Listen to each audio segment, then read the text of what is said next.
The desert sun beat down on the cracked asphalt as Marcus Kane pulled his 1967 Shelby Mustang GT500 to the side of Highway 93. White smoke poured from under the hood, and the temperature gauge showed red. He turned off the engine and sat back, in the leather seat, wiping sweat from his forehead. Marcus owned 3 tech companies and had more money than he could spend in 10 lifetimes. But right now, none of that mattered. His prize car, worth $500,000, was broken down in the middle of nowhere, Arizona. He pulled out his phone and saw no signal bars. The Mustang was his escape from board meetings and investor calls. Every few months he would take long drives across the country just to think. Today was supposed to be one of those peaceful trips from Los Angeles to Denver. Instead, he was stuck 60 miles outside Phoenix with a dead car. He got out and opened the hood. Steam rose from the engine and he stepped back quickly. The heat made his expensive shirt stick to his back. Cars rushed past him on the highway, but nobody stopped. Why would they? A broken-down classic car probably meant the owner could afford to fix it. Marcus tried his phone again. Still no signal. He looked around and saw nothing but desert, rocks, and a few small buildings in the distance. One looked like an old gas station with a faded sign. Maybe they had a phone he could use. As he started walking toward the building, he heard footsteps behind him. He turned and saw a young black girl walking toward his car. She looked about 12 years old and wore dirty overalls. Her hair was pulled back in a ponytail and she carried a metal toolbox that seemed too big for her small hands. "Hey, mister," she called out. "Your car having problems?" Marcus stopped walking. "Yeah, but I think I need a real mechanic. Is there a shop around here?" The girl set down her toolbox and looked at the smoking engine. "My grandpa runs the garage over there, but I can tell you what's wrong right now if you want." Marcus almost laughed. This kid thought she could diagnose his expensive car. He had taken it to the best mechanics in California. But something about the way she looked at the engine made him curious. "Okay," he said. "What do you think is wrong?" The girl walked closer to the car and pointed at different parts of the engine. "See how the smoke is coming from near the cylinder head? And look at this coolant on the ground. It's not just overheating. You got a blown head gasket." Marcus stared at her.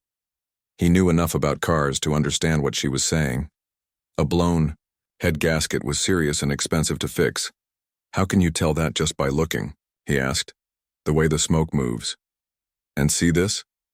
She pointed to a wet spot on the engine block. "Coolant and oil are mixing. That only happens when the gasket fails. Plus your car's old. These engines were made before they had to deal with the ethanol they put in gas now. The old seals don't like it." Marcus felt his mouth drop open. This 12-year-old girl had just explained something about his car that he never knew. The mixing of fluids, the ethanol problem, it all made sense. "Are you sure about this?" he asked. "Pretty sure. My name is Zara, by the way. Zara Washington.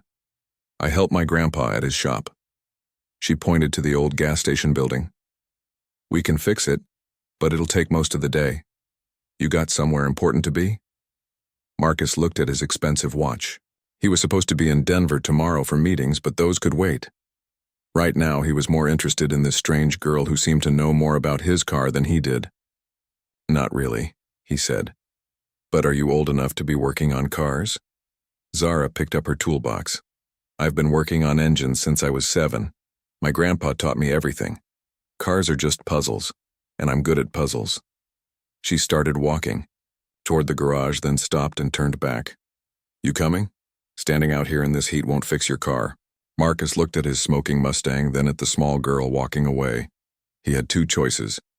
He could wait for a tow truck that might never come, or he could trust this kid who seemed to know what she was talking about. He followed her toward the garage. The building was old, but clean. Tools hung on the walls in perfect order. An older black man came out from under a pickup truck when he heard them coming. "Grandpa, this man's Mustang has a blown head gasket," Zara said. "Can we help him?" The old man looked at Marcus, taking in his expensive clothes and watch. "That's a serious job, Zara, and that's a serious car." "I know. But it's just like the Camaro we fixed last month. Same era, same problems." Marcus watched the exchange between grandfather and granddaughter. The old man clearly trusted the girl's judgment. Well, the grandfather said, extending his hand to Marcus. I'm Joe Washington.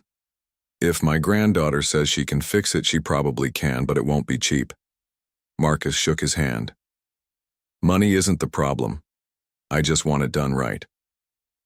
Zara was already walking back toward the Mustang. Come on, she called.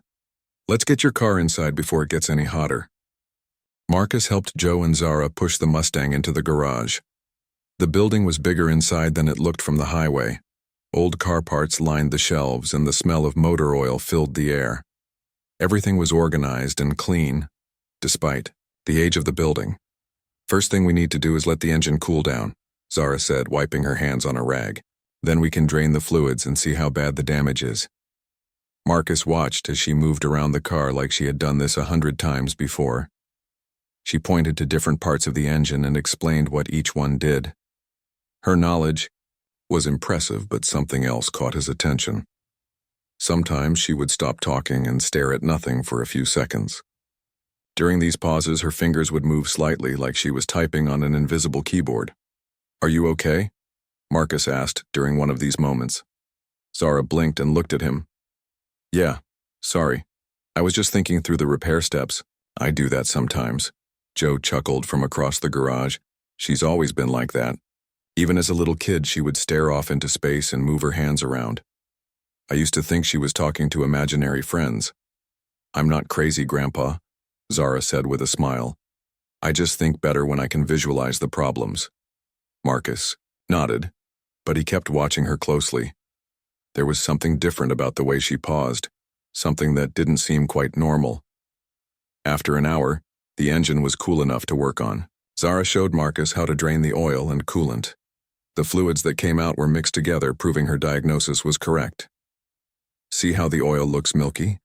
She said, holding up a sample. That's coolant mixed in. And the coolant has oil in it too. The head gasket is definitely blown. Marcus had never done this kind of work before. His hands got dirty and his back started to hurt from bending over the engine. But Zara made it seem easy. She showed him which tools to use and how to remove the cylinder head without damaging anything. Most people think working on cars is about strength, she said as they lifted out a heavy part. But it's really about understanding how everything fits together. Every bolt has a purpose. Every part has to work with every other part. As they worked, Marcus learned more about Zara and her grandfather. Joe had owned the garage for 30 years. He taught Zara everything he knew about cars, but she had ideas that even surprised him.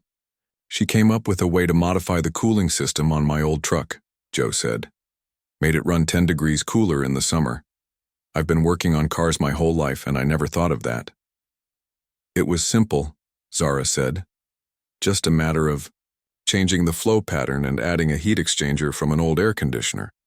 Marcus was amazed by her casual attitude toward complex problems. When they found a crack in one of the engine parts, she didn't panic or suggest expensive replacements. Instead, she showed him how to weld it back together using a technique she had developed herself. Most mechanics would say you need a new part, she explained as she worked. But this crack is in a place where the metal is thick. A good weld will actually make it stronger than it was before. During lunch, they sat in the shade behind the garage and ate sandwiches Joe had made. Marcus asked Zara about school and her plans for the future. I go to school, but I learn more here in the garage, she said. Teachers don't understand how I think. They want me to solve problems their way. But sometimes their way doesn't work. What do you mean? Marcus asked. Zara picked up a broken fan belt from the ground. Like this. In school, they would say throw it away and buy a new one, but look. She twisted the belt and showed him a way to reconnect it temporarily. Now it can work until you get to a parts store. Sometimes the best solution isn't the obvious one. Marcus was starting to understand that this girl saw problems differently than other people. She didn't just know how to fix things. She could see solutions that others missed. In the afternoon, they put the engine back together. Zara guided Marcus through each step, but she let him do most of the work. When he made mistakes, she corrected him patiently. Learning by doing is the only way that really works, she said. You can read about engines all day, but until you put your hands on one, you don't really understand it. As they worked, Marcus noticed her strange pauses happening more often. Each time her fingers would move in complex patterns, like she was operating some kind of invisible device. When he asked about it again, she just said she was thinking through the next steps. By evening, they had the Mustang running again, but Zara wasn't finished. She made several modifications to improve the cooling system and adjust the fuel mixture for better performance with modern gasoline. "Your car will run better now than it did when you bought it," she said, closing the hood. "The changes I made will prevent the same problem from happening again." Marcus started the engine. It purred like a cat, smoother and quieter than before. He could feel the difference in how it ran. "This is incredible," he said. "How did you learn to do this?" Zara smiled, but there was something mysterious in her expression. "I've always been good at understanding how things work. Some people are good at math or music. I'm good at machines." As Marcus prepared to pay for the work, he noticed something that made him look twice. On Zara's right hand was a thin black band around her finger. It looked like a simple ring, but something about it seemed wrong. The material was too smooth, too perfect. It didn't look like any metal or plastic he had ever seen. "That's an interesting ring," he said casually. Zara looked down at her hand and quickly moved it behind her back. "It's nothing special, just something I found." But Marcus knew it wasn't nothing. He had seen enough high-tech materials in his work to recognize when something didn't belong. That ring was made from technology that shouldn't exist. Marcus couldn't stop thinking about the black band on Zara's finger as he paid Joe for the repair work. The old man had asked for $300, which was far less than any shop in Los Angeles would charge for the same work. Marcus handed him $500 and told him to keep the change. "You folks saved my trip," Marcus said, shaking Joe's hand. "I can't thank you enough." "Don't thank me," Joe replied. "Zara did most of the work. She's got a gift." Marcus looked at the girl who was cleaning tools and putting them back in their proper places. The black band caught the light from the garage's overhead bulb, and Marcus felt his chest tighten. He had to know what it was. As the owner of tech companies, Marcus worked with the military on secret projects. He had seen materials that weren't available to the public. He knew about experiments with new metals and composites. But that ring looked like nothing he had ever encountered. "Zara," he called out, "can I talk to you for a minute?" She looked up from organizing her tools. "Sure, what about?" Marcus walked closer and lowered his voice. "That ring you're wearing, where did you get it?" Zara's hands stopped moving. She glanced at her grandfather, who was busy with paperwork, then back at Marcus. "Why do you want to know?" "Because I work with advanced materials every day. I've never seen anything like it." Zara stepped back. "It's just a ring, nothing special." Marcus shook his head. "No, it's not. Look, I'm not going to hurt you or get you in trouble. But that material doesn't exist on Earth. At least not in any lab I know about." The color drained from Zara's face. She looked at the band on her finger, then at Marcus. For a long moment, neither of them spoke.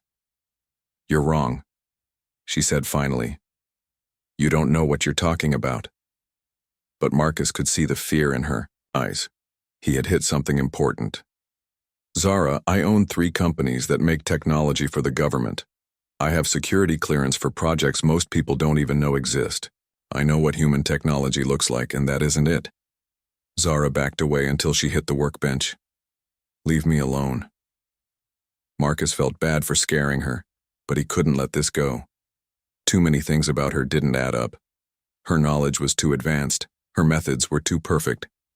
And now this ring that looked like it came from another world. "The way you fixed my car," he said gently.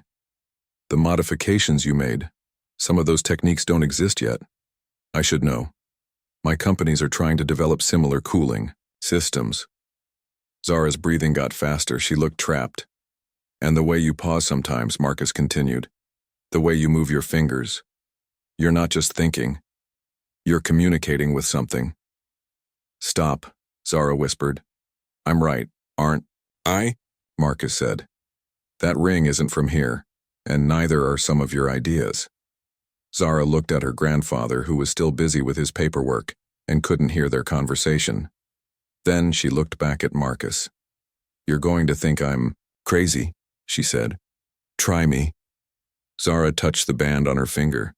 "It's not a ring, it's a communication device." Marcus felt his heart start racing. Communication with what? With people like me, and with others who aren't people at all. Marcus sat down heavily on a nearby stool. "Aliens?" Zara nodded slowly. "They call themselves the architects. They've been watching humans for a long time." "How long have you known about them?" "Since I was 7. I was playing in the junkyard behind our house trying to fix an old radio. I couldn't get it to work no matter what I tried. Then this voice spoke to me. Not out loud, but in my head. It told me what was wrong and how to fix it." Marcus stared at her. "The voice came from them?" "From one of them. His name is Kalen. He's been my teacher ever since." "What do they want?" Zara sat down on a box of car parts. "They're dying. Their whole race is dying. They're very smart, but they think too much like machines. They can't solve problems the way humans can." "What kind of problems?" "Their planet is getting too cold. Their sun is dying faster than they expected. They've tried everything they can think of, but nothing works. They need human creativity to help them." Marcus felt dizzy. "So they're teaching human children?" "Not many. Maybe a few hundred around the world. They pick kids who are good at solving problems in unusual ways. Kids who don't think like everyone else." "Why children?" "Because our minds are still flexible. Adults have too many fixed ideas about how things should work." Marcus thought about everything he had seen that day. Zara's advanced knowledge, her innovative solutions, her strange pauses. It all made sense now. "The government knows about this, don't they?" he asked. Zara shook her head. "Some people in the government know aliens exist, but they don't know about the program. The architects are very careful to stay hidden." "Why are you telling me this?" Zara looked at the band on her finger again. "Because Kalen is telling me to. He says you're important. He says you might be able to help." "Help with what?" "The architects need to make contact with human leaders soon. Their planet doesn't have much time left, but they're afraid. Every time they've tried to contact governments, humans have tried to capture them or attack them." Marcus understood. They need someone they can trust. They need someone with power and connections who won't be afraid of them. Someone who understands that working together is better than fighting. Marcus looked at this 12-year-old girl who had just turned his world upside down. "And they think I'm that person?" Zara nodded. "Kalen has been watching you for months. He knows about your companies and your government contracts. He knows you're smart enough to understand the opportunity here." "What opportunity?"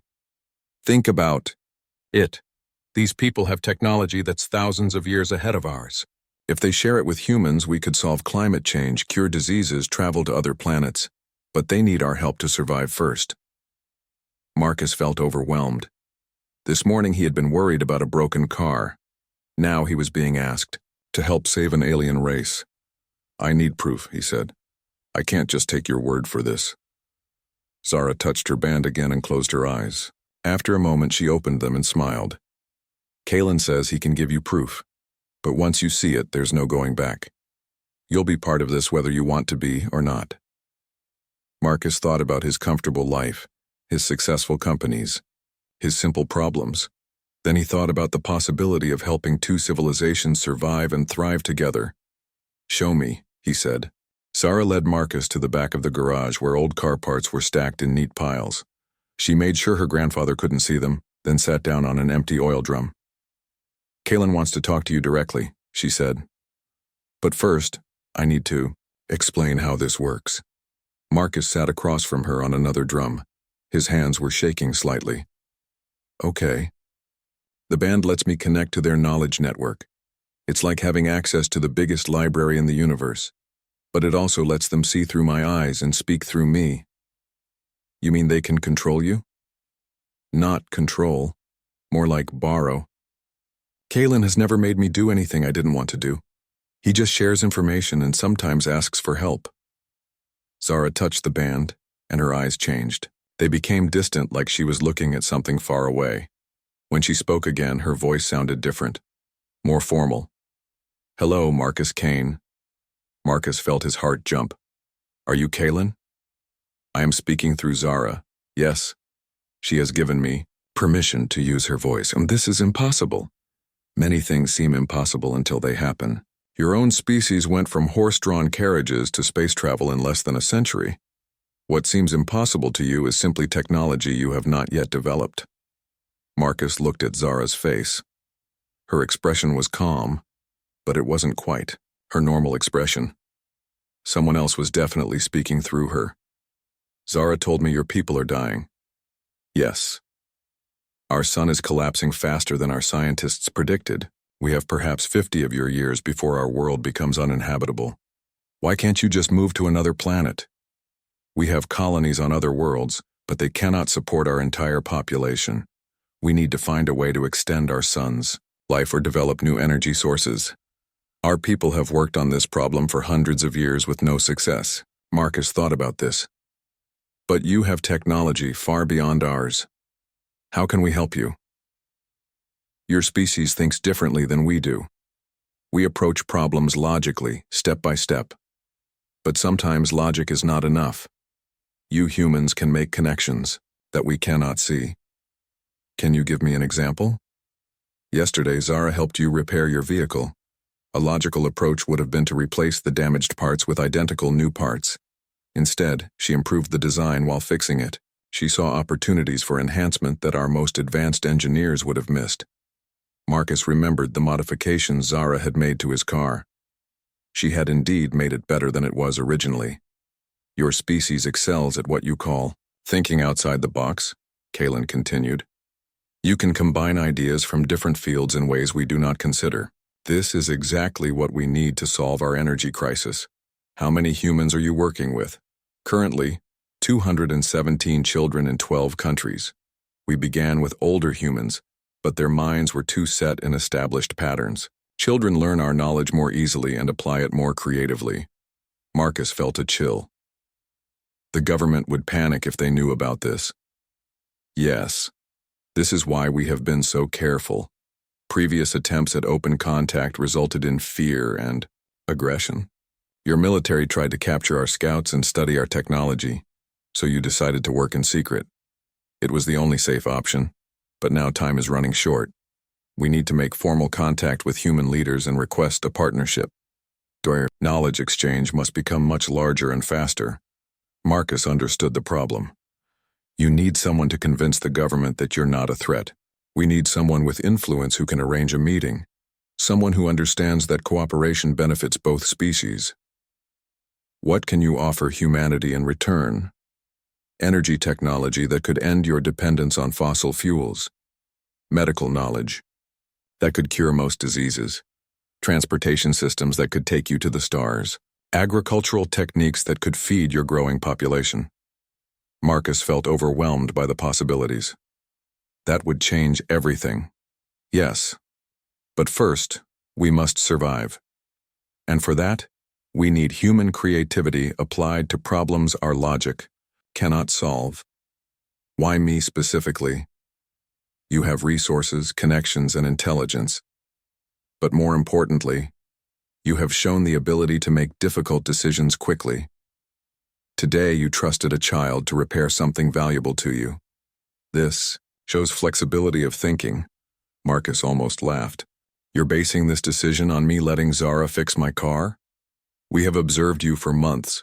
Your business decisions, your personal choices, your reactions to unexpected situations. Today was simply the final test. What if I say no? Then we will find someone else, though time is running short. But we believe you will say yes because you understand the opportunity this represents." Marcus looked at Zara's face. Even though Kalen was speaking through her, he could see her underneath, waiting patiently. "If I agree to help, what exactly would I need to do?" "First, you would join our network. We would give you a communication device like Zara's and access to our knowledge base. Then you would help us identify the right people in your government to approach. That sounds dangerous. If this goes wrong, I could be arrested for treason. Yes. This is why we need someone who is willing to take risks for a greater purpose. Marcus thought about his comfortable life, his successful businesses, his reputation. Then he thought about the possibility of helping save an entire civilization while advancing humanity's future. Can I think about it? Of course. But we would need your answer soon. Every day we wait is a day our world moves closer to extinction. Zara's eyes suddenly focused again, and her normal voice returned. Kalen says he needs to go now. Other kids in the network need his attention. Marcus looked at her. How do you feel when he's speaking through you? Like I'm listening to a conversation from far away. I can hear everything, but I'm not really part of it. It doesn't hurt or anything. Does it scare you? Zara shook her head. Kalen has never lied to me or hurt me. He taught me everything I know about engines and machines. He's like a teacher, but better than any teacher I've had in school. Marcus stood up and walked to the window. Outside, the desert stretched in all directions. Everything looked normal, but nothing would ever be normal again. If I say yes, my whole life changes. Yeah, Zara said. But think about what you could help make happen. Think about what the world could become. Marcus turned back to her. What do you think I should do? Zara smiled. I think you already know what you're going to do. You're just scared, and that's okay. I was scared too when Kalen first talked. To me. Marcus realized she was right. He had already made his decision. The scared part of him wanted to walk away and pretend this never happened. But the part of him that had built companies and taken risks knew this was the opportunity of a lifetime. I'm going to need proof that this is real, he said. Something I can show other people if necessary. Zara nodded. Kalen said you would ask for that. He's ready to give you a demonstration. Zara touched her band again and closed her eyes. Kalen is going to show you something that will prove this is real. But he wants to warn you first. Once you see this, there's no going back to your old life. Marcus took a deep breath. I understand. Show me. Zara opened her eyes and pointed to an old broken radio sitting on a shelf. Pick that up and bring it here. Marcus grabbed the radio. It was clearly dead, with cracked plastic and corroded parts visible through the broken case. Now watch, Zara said. She held out her hand toward the radio. The black band on her finger began to glow with a soft blue light. Marcus felt a strange tingling in the air, like the feeling before a thunderstorm. Slowly, the radio began to change.